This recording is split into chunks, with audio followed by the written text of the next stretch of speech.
About a year ago, Google set out to create more than just smartphones with their growing Nexus name. And in a partnership with ASUS, what came out of it was the Nexus 7, a 7-inch tablet just outside the comfort of one hand, but in the intersection of portability and power. It sold like crazy, primarily because of its very affordable price point. But a lot changes in a year. Smartphones grew to 5 inches and device performance, well, just continued to grow. So the masses demanded an update, and last week we finally got one. With another year of further Nexus experience under their belts, have Google and ASUS created one of the best tablets ever? Hey, it's Joshua Vergara from Android Authority. What's going on, everybody? And this is the Google Nexus 7.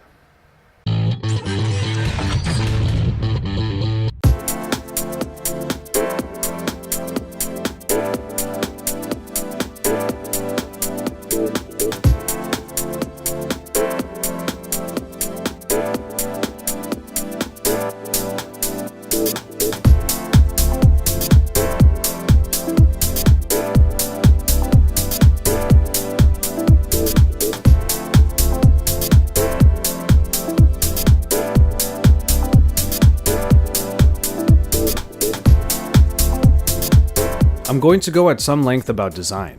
The new Nexus 7 is thinner, narrower, and lighter than the original, further perfecting the 7-inch form. Focusing on the front, you see that the side bezels have been shrunken down, and any space that was created by doing so has been shaved off. What you get is a narrower profile that is almost 6mm less than that of last year's Nexus 7. The bezels at the top and bottom basically stay the same, and I think that's pretty genius, but more on that in a bit. The power button and volume rockers remain above where your right hand would land. When you come around the back, the dimpled design of the original has been done away with for a slightly rubberized material that makes grip even easier. Couple this with the thinner profile and narrower sides, and you get a very comfortable one-handed grip. In the very corner, you get a new rear-facing 5-megapixel camera and stereo speakers that adorn the top and bottom, or sides, depending on how you hold it. The new Nexus 7 is quite a looker.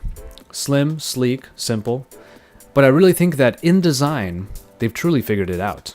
You can infer this from the Nexus logo on the back. It is now sideways, implying that this tablet is at its best when in landscape mode. The bezels support this. First, let's say you're reading Flipboard in portrait mode. The thin bezels, slim profile, and lightweight make it easy for your one hand to perform the most important tasks without any strain or discomfort. And when you need a better grip, you can really wrap your hand around the entire device. But then put the Nexus 7 on its side. Keeping the bezels thick at the top and bottom of this tablet lets you get great positioning on your gripping hand without accidentally touching the screen. Control is then easy and simple. You've heard me say before that I love black slate designs. That means a design that is simplistically elegant and unobtrusive, so that it never gets in the way of what is most important. Because when you turn on that screen, the possibilities feel endless.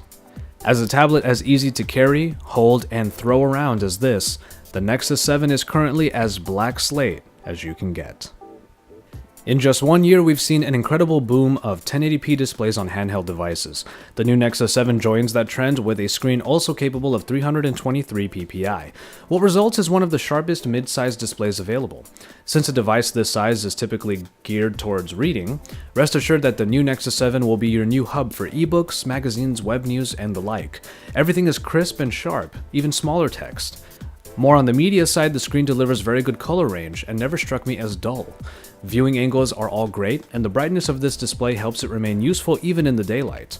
Gamers rather quickly disappointed by the lack of payoff in the original Nexus 7's gaming promises will find them rekindled with this new version.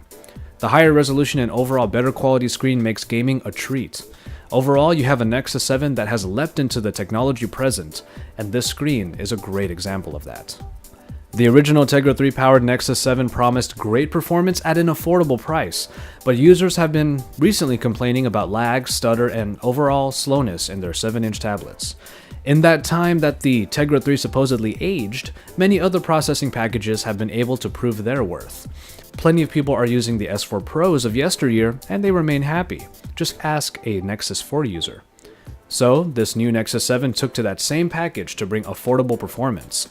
The Snapdragon S4 Pro clocks in at 1.5 GHz and is backed by the tried and true Adreno 320 and a bump up to 2 GB of RAM. Scores remain high for this package, definitely higher than last year's model. In practice, I have yet to notice any real hiccups, and all tasks speed very well, and multitasking remained a breeze. You don't necessarily need the cutting edge to get great and reliable performance, and it shows in this Nexus 7. Simplicity is the general idea when it comes to hardware in a Nexus device. You don't get a micro SD card slot or removable batteries, but where it counts, the Nexus 7 looks to deliver. The base model comes with 16GB of storage with a 32GB model available. The bits underneath are largely standard with Wi-Fi, GPS, Bluetooth, and NFC, though now you can charge this tablet with a Qi wireless charger. The real story here, though, is the sound. We know that front-facing stereo speakers can be incredible, but on this Nexus 7, they're still found on the rear. That's fine, however, because the stereo sound from these speakers is a vast improvement. They are surprisingly loud for a device this size, and at higher volumes offer pretty rich sound.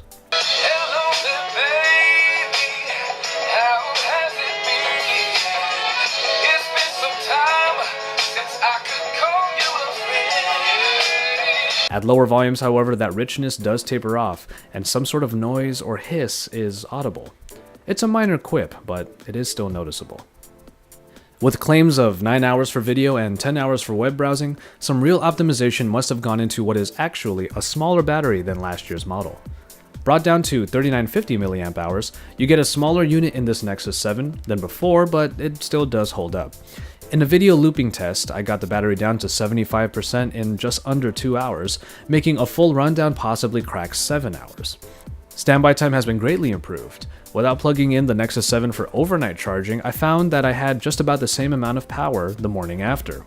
With somewhat moderate usage, you should be able to get a full day and a half out of this tablet. One of the more significant updates to the Nexus 7 is the inclusion of a 5-megapixel camera where previously there was none. It's a nice addition for a tablet in this mid-size for those moments when you need just a simple shot and really nothing too fancy, because that's what you get. The camera app brings all the usual capabilities you get in a stock Android camera app, and that includes Photosphere. Picture quality is decent enough, but nothing to get too excited about. The camera on the new Nexus 7 is largely a feature that is somewhat required, but is far from a selling point. Software is another place where the Nexus 7 has an advantage, as it is the only device currently to ship with the newest version of Android, version 4.3. To be fair, this new incremental update is no overhaul, and the changes added in may not be overtly noticeable.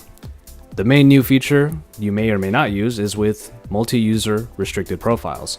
Essentially, the user gets more control over what content is available for other users registered on the device. I do notice some improved smoothness and overall speed that has definitely been increased, but ultimately this is stock Android the way you remember it. As a Nexus device, of course, it will be privy to new updates before any other devices, and that's always been a draw. Finally, price. The original Nexus 7 somewhat revolutionized tablet expectations when it came at such a great price point. For this base model of the new Nexus 7 at $229, what are you getting for those $30 extra? Simple. You get enhancements that now make the Nexus 7 possibly the best tablet available now. Last year's Nexus 7 was a great start that some say helped energize the tablet craze, and this year's model gets closer to perfecting the form. Great power in an easily accessible package, sleek and elegant design hiding reliable and fast performance, and quite simply an experience that I think anyone can love. When a tablet has the ability to reach everyone from general user to music addict to power gamer and everything in between, I think that gives it the right to be called one of the best. And so, there you have it. As always, for all of the best coverage, make sure you stay tuned to the Android Authority channel. Don't forget to drop us a like down below. If you haven't subscribed already, make sure you do so. And when you're done with all of that, head over to androidauthority.com because we are your source for all things Android.